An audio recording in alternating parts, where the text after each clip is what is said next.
नमस्कार दोस्तों। इस कहानी से हम सीखेंगे कि प्रकृति के विरुद्ध जाने से कोई भी जीव नहीं तो सुखी और संतुलित जीवन जी सकता है और नहीं उसका रूप परिवर्तन कर उसके स्वाभाविक गुणों को ही बदल सकता है। जैसे विष की कुछ बूंदें भी अमृत तुल्य किसी भी भोजन को विषाक्त बना देती हैं, क्योंकि प्रकृति द्वारा बना हर जीव, हर पदार्थ अपने स्वभाव और गुणों से बंधा हुआ होता है। आइए इसे एक कहानी चूहे की पुत्री का स्वयंवर के माध्यम से समझते हैं। बार की बात है, नदी के किनारे एक आश्रम बना हुआ था। उस आश्रम में कई साधु महात्मा रहते थे। उन्होंने ध्यान तप साधना से अनेकों आध्यात्मिक शक्तियां अर्जित कर ली थी। दुनिया के विषय भोगों और धन की लोभ से उन्हें बिल्कुल भी मोह न था। वे भिक्षा मांगते और जो भी भिक्षा में रूखा सूखा मिलता उसे ग्रहण कर ईश्वर भक्ति में लीन हो जाते और भजन कीर्तन करते रहते।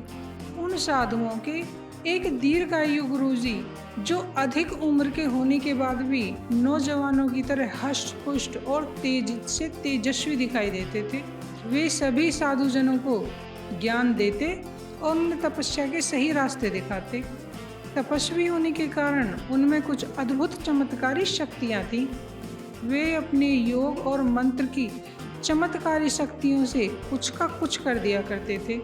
एक दिन सुबह के समय जब सूर्य देव की सुनहरी किरणें फैलनी ही शुरू हुई थीं, वे तपस्वी गुरु नदी में नहाकर नदी के किनारे ही ध्यान आराधना में बैठने के लिए तैयार ही हो रहे थे।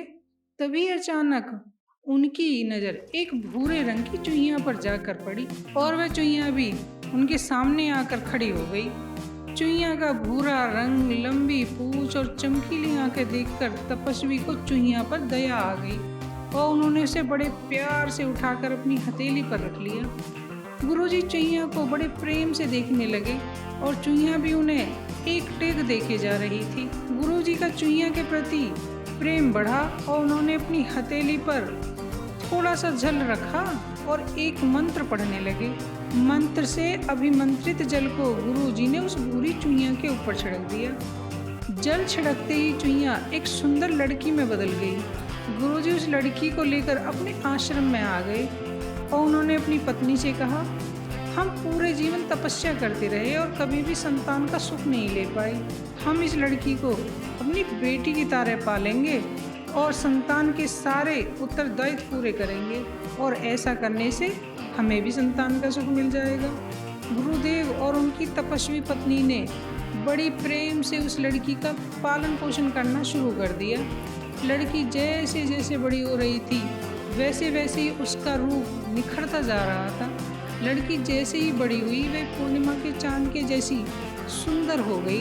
लड़की के बड़े और रूपवती होने पर गुरु और उनकी पत्नी ने लड़की की शादी करने का मन बनाया। जब गुरु अपनी कन्या के लिए अच्छे पति के विषय में विचार कर रहे थे, तब उन्हें मन में आया कि सूर्य देव से ज़्यादा अच्छा पति मेरी कन्या को कोई और नहीं मिलेगा।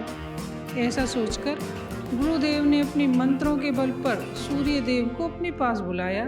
सूर्य देव ने तपस्वी जी से पूछा, हे तपोबल, आपने मुझे यहाँ क्यों बुलाया है? ऐसा पूछने पर गुरुजी ने कहा, हे सूर्यदेव, मेरी कन्या बड़ी ही रूपवती और गुणवती है। उसके लिए वर खोजने चला हूँ और मुझे आपसे अच्छा वर इस पूरे संसार में कोई नहीं मिल रहा। मैं आपसे विनती करता हूँ कि आप मेरी बेटी से शादी कर लें। बेटी, जो साधु के पास में ही खड़ी थी, यह सब सुन रही थी। अचानक बोल उठी, पिताजी, ये तो बहुत गर्म है, पूरे दिन आग की तरह तपते हैं, मैं इनसे शादी नहीं करूँगी। जब लड़की ने सूर्य देव से शादी करने के लिए मना कर दिया तो गुरुजी ने सूर्य देव से माफ़ी मांगी और पूछा कि सूर्य देव, कृपा करके इतना बताइए कि क्या कोई आपसे भी बड़ा है जो मेरी बेटी से शादी कर सके? तब सूर्य देव बोले, हे तपोधन, बादल मुझसे भी बड़ा है, वह मुझे भी ढक लेता है। ऐसा बताकर सूर्यदेव वहाँ से अपने धाम चले गए। अब गुरुदेव ने अपने मंत्रों की शक्ति से बादल को अपने पास बुलाया। बादल गुरुजी के सामने आकर खड़े हो गए और पूछने लगे, कहिए तपोधन, आपने मुझे क्यों बुलाया है? गुरुजी ने कहा, आप तीनों लोगों में सबसे बड़े हैं। मैं चाहता हूँ कि आप मेरी रूपवती गुणवती पुत्री से शादी कर लें। पास ही खड़ी लड़की ने बादल को देखकर मुंह चढ़ा लिया और बोली, पिताजी ये तो बहुत काले हैं, मैं नहीं करूँगी इनसे शादी। गुरुदेव चुप बेटी की ओर देखने लगे और फिर बादल से कहा, मुझे क्षमा करें, मैंने आपको यहाँ आने का कष्ट दिया, पर कृपा कर इतना बताएं कि क्या आपसे भी बड़ा कोई है? बादल ने कहा, हाँ बिल्कुल है, मुझसे बड़े पवनदेव हैं, क्योंकि वे मुझे भी एक जगह कभी ठहरने नहीं देते। ऐसा कहकर बादल भी वहां से अपने धाम चले जाते हैं। गुरुदेव अब पवनदेव को बुलाने के लिए मंत्र जाप करना शुरू कर देते हैं। गुरुदेव के मंत्र बल से पवनदेव गुरुदेव के सामने आकर खड़े हो जाते हैं। वे भी वही प्रश्न करते हैं, कहो तपोधन, मुझे आपने किस लिए बुलाया? गुरुदेव बोले, हे पवनदेव, आप तीनों लोगों में सबसे बड़े हैं। मैं चाहता हूँ कि आप मेरी रूपवती गुणवती बेटी से शादी कर लें। ऐसा सुनते ही अंदर बैठी उनकी बेटी कुटिया से बाहर आकर अपनी उंगलियां नचाते हुए कहती है, पर पिताजी ये तो हमेशा बस चलते ही रहते हैं, मैं इनसे शादी हरगिज नहीं करूँगी। यदि इनसे शादी की तो ये मुझे भी चला चला कर थका देंगे। गुरुदेव ने बड़े ही दुखी मन से पवनदेव की ओर देखा और कहने लगे, मैंने आपको यहाँ बुलाकर आपका अपमान किया है, आप मुझे माफ़ कर दीजिए।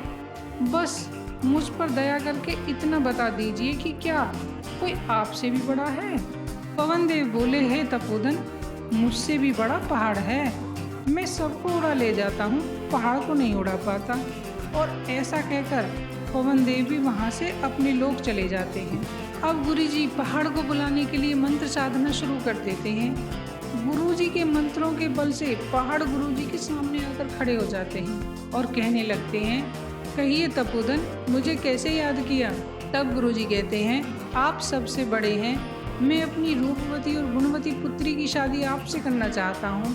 अपनी शादी पहाड़ से होने की बात सुनते ही लड़की क्रोध में आकर भौं चढ़ाकर कहती है, पर पिताजी ये कठोर हैं, इनका दिल भी इतना ही कठोर होगा, मैं नहीं करूँगी ऐसे कठोर पहाड़ से शादी। गुरुदेव फिर से उदास हो गए और पहाड़ से क्षमा याचना करने के बाद कहने लगे, कृपा करके इतना बताने का कष्ट करें कि क्या आपसे बड़ा भी कोई है? पहाड़ ने उत्तर देते हुए कहा, जी हाँ है ना, चूहा। गुरुजी ने कहा, चूहा? वह कैसे बड़ा है? पहाड़ ने कहा, क्योंकि चूहा मुझ जैसे शिला से बने पहाड़ के अंदर भी खोदकर बिल बनाकर बड़े आराम से रहता है। अब तपस्वी ने चूहे को अपने पास बुलाया। लड़की ने जैसे ही चूहे को आते देखा, उसकी खुशी का ठिकाना न रहा और खुशी से झूमते हुए कहने लगी, पिताजी यही तो है मेरे वर, मैं इन्हीं से शादी करूंगी, अब तक मैं इन्हें ही तो ढूंढ रही थी। गुरुदेव जी को आज अपनी गलती पर बहुत पछतावा था। वे सोचने लगे, मैंने इसे चूहिया से कन्या बनाकर बड़ी भूल कर दी। मेरे मंत्रों ने इसका शरीर तो बदल दिया, लेकिन इसके गुण और स्वभाव को नहीं बदल पाया। और मन ही मन संकल्प लिया कि अब के बाद वे प्रकृति के निर्माण में कभी भी कोई हस्तक्षेप नहीं करेंगे। उन्होंने अपने हाथ में जल लिया और उसे मंत्रों से अभिमंत्रित कर उस लड़की पर छिड़क दिया और वह फिर से चूहिया बन गई और वह खुशी खुशी चूही के साथ पहाड़ में जाकर रहने लगी। तो दोस्तों, इस कहानी से हमें यही सीख मिलती है कि चाहे कितनी भी कोशिश करें, आप किसी के स्वाभाविक विशेषताओं और गुणों को कभी नहीं बदल सकते। तो दोस्तों, यदि आपको कहानी पसंद आई हो तो इसे अपने दोस्तों के साथ शेयर करें, हमारे चैनल को सब्सक्राइब करें, बेल आइकन को प्रेस करें ताकि ऐसी ही जीवन उपयोगी ज्ञानवर्धक कहानियों का नोटिफिकेशन आपको मिलता रहे। जय हिंद, जय भारत।